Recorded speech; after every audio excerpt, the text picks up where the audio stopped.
Spiral Mountain is one of Digimon RPG's endgame dungeons. A 2-player only dungeon that can drop the best titles and Digimentals in the game. This dungeon can be super fun and has quickly become my favourite, so I've created this guide to hopefully help more people experience this dungeon without as much difficulty as figuring it out from scratch. To enter the dungeon, you'll need 15 Ground Zero, which can be obtained as an uncommon drop from Skull Greymon in Darkness Dungeon Floor 3. Any Digimon you bring in will also have to be at least level 140, and unlike other dungeons, Spiral Mountain will not let you recall other Digimon under level 140. As for buffs, I recommend you use at least big or bigger buffs for this dungeon. By using better buffs, you will decrease the amount of force cards that you need to complete the dungeon, and also just make it easier. For equipment, the most important items are Perfect Earth H and Perfect Dark H. These are very good for both tank role and DPS role players. I recommend you have at least a +7 crest set or equivalent depending on your role, though it's not strictly required. The rest of your equipment is just going to be the standard stuff, plus 9 int clothes and your best Digimentals and D-Arc. You can consider using a stamina D-Arc if you need to get more HP that you can't get from the rest of your equipment. It's nice to have a Crest of Knowledge plus 10 or Alpha Crest switch. There is a debuff in the dungeon that gives minus 1500 VP, which is usually enough that you won't be able to attack without a Crest switch, unless you're using Alpha Crests already. In this dungeon, the 5% all delete chance on Royal Knight's Force cards turns into a 700% damage attack rather than an insta-kill. For this reason, I recommend using Avalons instead, as the average damage is higher than Royal Knight's Force. There is a lot of Digimon that can be good in this dungeon.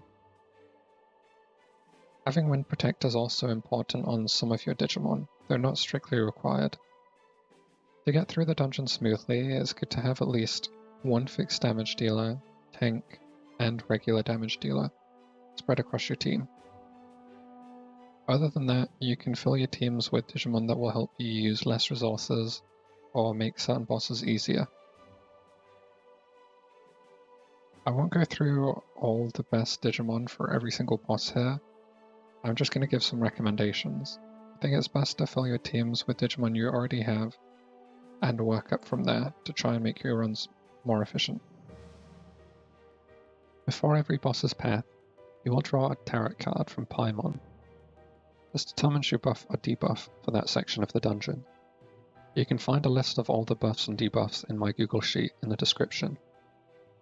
It's random what buff or debuff you get, although Piemon is pretty crafty and will always give you a debuff for his section, which includes the final boss, Apoclymon too.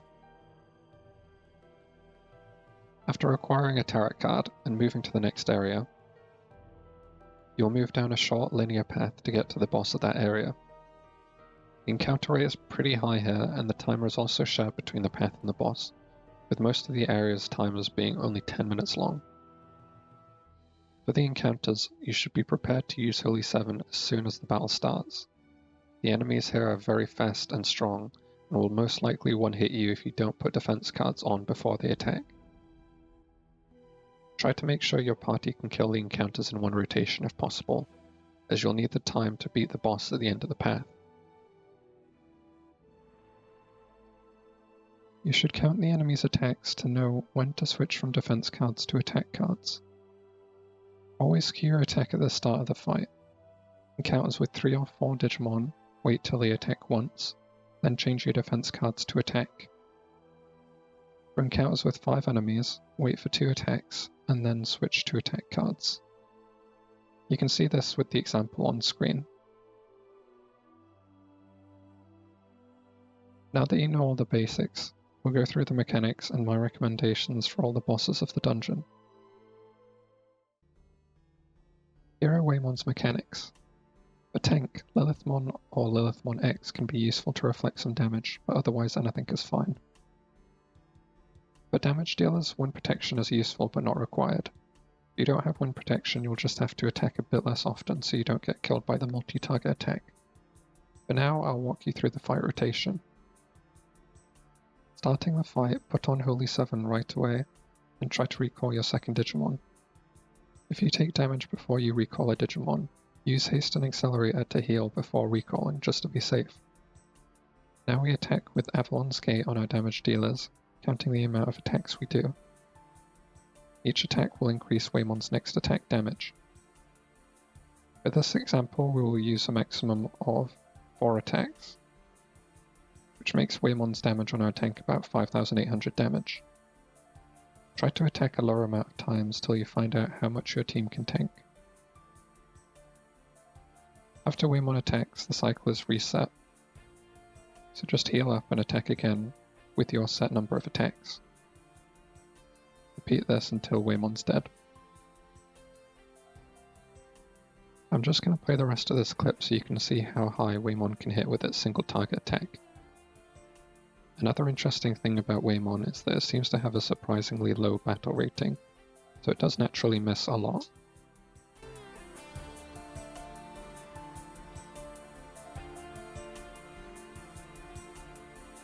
MetalSeadramon's damage is not that high, so a tank isn't 100% necessary here if you're experienced and want to use more supports or damage dealers. Any basic damage dealer will work here, but Agumon Bond shines because his F2 ability never misses. Agumon Bond does unfortunately get reduced damage due to his fire element, but that also gives him an additional 2k fixed damage from his exclusive, which makes up for it. You can use some Darkness Zone here if you're low on time or you have a bad debuff, but it shouldn't be necessary. The main thing to do in this fight is to make sure to keep healed up around 2k HP at all times so that you don't die. Also, make sure to manage your card slash using either Unexpected Plus or Perfect Dark H if you need it, so that you don't end up running out of card slash during the battle, as MetalSeadramon can dodge quite a lot of attacks if you're unlucky. There are a few possible strategies for this fight. You can try to set up your team to be able to burst around 33% of his HP in one attack. You can use Apoclymon Explosion to burst the last bit of HP, or you can just hope that he doesn't evolve. Realistically, sometimes you'll just be counting on him not evolving too much, since some debuffs can prevent you from the other two strategies. Let's go through them one by one. So the bursting strategy requires some setup to work. You'll have to do around a bit over 21,000 damage in one attack. Supports like Duffmon X and Minervamon X helps a lot for this, and you'll want a big hitter like Audionmon using 3 Emperor Fangs to do the final damage. Things like the Attendant's 50% attack potion and Raincoat set can make this a lot easier without having optimal supports or damage carries, but it is possible without it. Your current buff or debuff can decide if this strategy will work or not, so keep that in mind as well. For the Apoclymon strategy, your tank will need an Apoclymon and a large amount of HP. The goal is to get Cherrymon low enough to be killed by Apoclymon when he dies. Without exclusive percent boosts, Apoclymon isn't guaranteed to explode when he dies, but you can bring Belial Vandemon and various other boosts to improve your chances. Another thing worth noting is that damage that comes from a defend, like Mercurymon, Lilith X, and Apoclymon, won't cause Cherrymon to evolve. Even if this damage gets Cherrymon down to say 10% HP, as long as you're able to do that 10% of HP damage in the next attack, he's guaranteed not to evolve. If the other two strategies have failed, or you just aren't able to do them, then the next best bet is managing your card slash for a long battle. Sometimes Cherrymon can evolve several times, so you want to manage your card slash just using Holy 7 and Avalons, trying to get his HP down as fast as possible, while still maintaining your card slash. Darkness Zone and other powerful cards just aren't useful in this boss because of his lower HP, but you can get through it most of the time. Occasionally, after defeating Cherrymon, you will be taken to MetalEtemon's area. Your timer from Cherrymon will continue here, so be careful. There are no encounters in MetalEtemon's area, and he has a chance to drop the Digimental upgrade items and the non-perfect versions of the Digimentals. MetalEtemon can reduce damage a lot, along with dodging a lot of attacks. The fight can be fairly long, depending on your luck and the current debuff or buff you have. Overall, MetalEtemon is an endurance fight, similar to MetalSeadramon. Make sure to keep an eye on your timer and use Darkness Zone cards at the start of the fight if you're especially low on time. Because MetalEtemon reduces the damage of attacks, fixed damage is good here, since fixed damage cannot be reduced. Damage dealers like Buildsamon X and Agumon Bond can shine here, but for the most part I think we'll be fine. Also, it's better for both party members to use damage dealers here, as MetalEtemon can ignore Provoke and has fairly low damage anyway. If the tank doesn't want to change from tank crests, they can consider using fixed damage dealers like Gankumon or Gabumon Bond, so they can still do damage. Lilith or Lilith X are good options here for the tank, as Lust or Temptation respectively can do a lot of damage over the course of the fight. It's important to be prepared for this fight for a number of reasons. Pinocchimon can deal a very high amount of damage with his single attack, so your tank will need a lot of HP in order to survive. You will need some coordination with your party member to organize your attacks in a way that you won't do a lot of damage on every third attack, the Reflect. I'll walk you through a rotation so that it's easier to understand. To start the fight, we slot Holy 7 and recall our Digimon. Attacker number 1 attacks first, starting the cycle, followed by attacker number 2. For the third attack, we use the tank's F1 ability, in this case using Accelerator 2 since we need to heal. This third attack is the one that reflects, so make extra careful that you don't use any powerful cards or abilities. You'll need to be conscious of the number of attacks the entire fight, as if you attack with a high damage attack on the third hit, then it will most likely instantly kill one of your allies.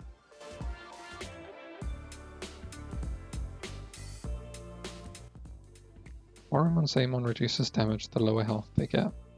The damage reduction seems to cap at around half HP. They can also rarely add a large amount of fixed damage to an attack. This seems to have a higher chance when low HP. Because of WaruMonzaemon's damage reduction, it's very important to have at least one fixed damage dealer here, otherwise you will end up using considerably more resources. Additionally, because of WaruMonzaemon's fairly low damage, a tank isn't necessarily required here. WaruMonzaemon is a very simple but slow fight and one of the bosses you can lose to being timed out without the correct setup. You'll want to have some damage dealers to chip down his first bit of HP, followed by fixed damage dealers attacking with haste to chip down the last bit of HP when the defense stacks high. The more fixed damage dealers you have here, the better, as otherwise you'll be wasting a lot of force cards doing around 1/3 of your usual damage. A tank shouldn't be needed here, but just note that the extra fixed damage attack can occasionally hit as high as 5000 damage, though it's very rare. Because Mugendramon ignores Provoke, don't worry about having a Provoke tank for this fight. Mugendramon only uses single attacks as well, so wind protection is not useful here. Damage dealers with Presentiment or Avoid traits can be useful here to dodge Mugendramon's attacks. Also, fixed damage is a plus here, as it's good versus the reduced damage. The occasional fully loaded attack can do upwards of 4000 damage, so try to either have enough damage dealers that you can still complete the fight if one dies, or there is an option to use Bancho-Leomon here as he will still provoke Mugendramon, but for most teams this shouldn't be required. Overall, if you've made it this far, your team will likely be able to beat Mugendramon as well. Use more fixed damage dealers if you want to use less resources, otherwise regular damage dealers will do just as good. LadyDevimon raises the damage of its next attack every time she is attacked.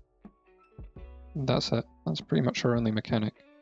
This fight is not easy though, with LadyDevimon being able to hit in the tens of thousands. For this fight, I recommend using damage dealers with wind protection and high trait chance, along with triple fangs for damage cards.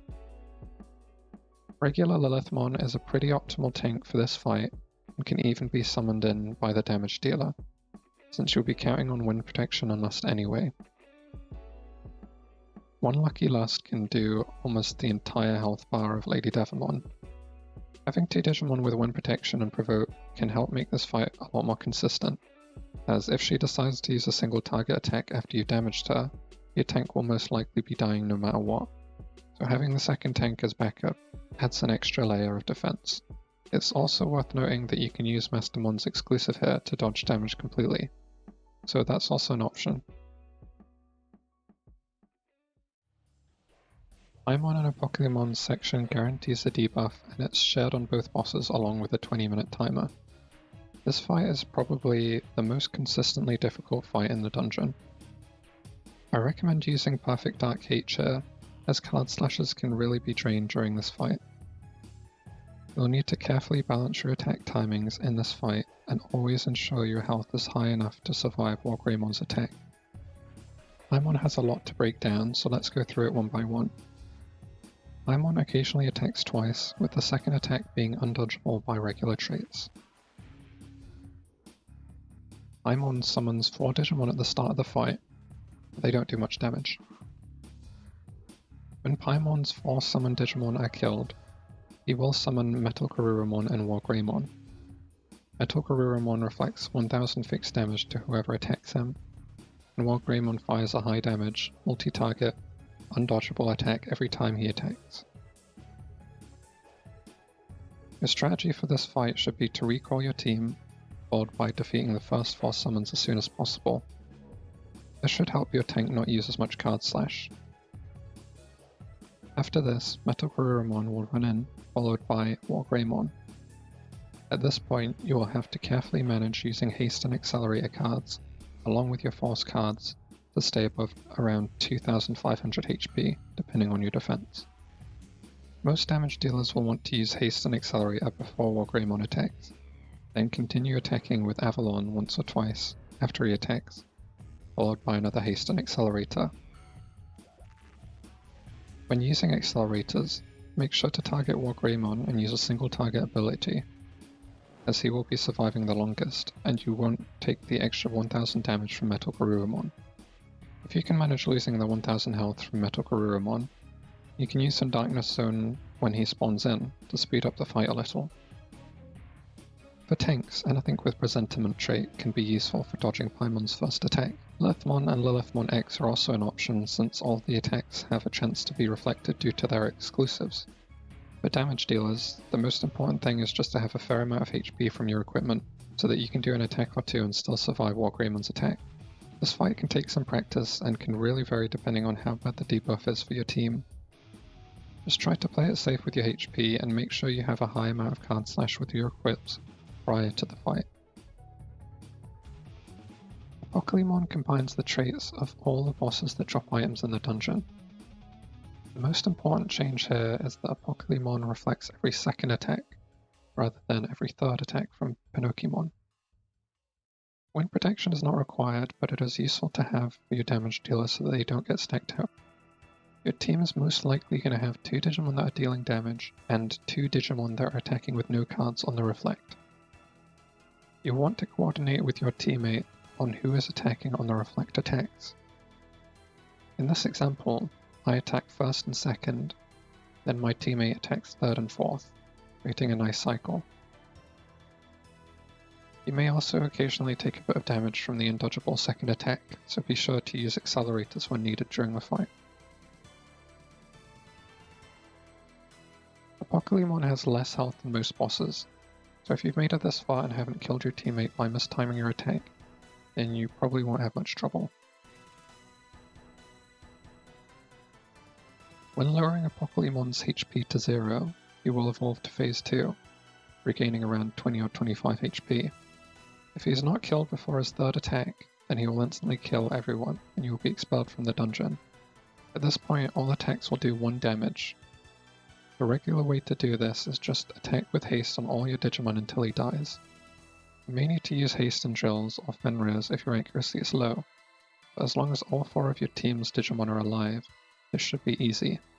Alternatively, if your team has Lilithmon X or Mercurymon, any reflected damage will instantly kill this phase of Apoclymon.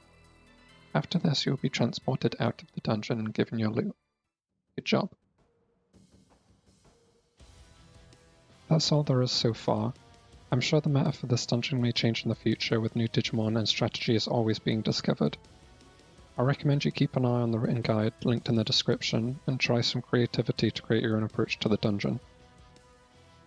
Special thanks to Andrea for working with me in discovering all the boss's mechanics and running the dungeon with me.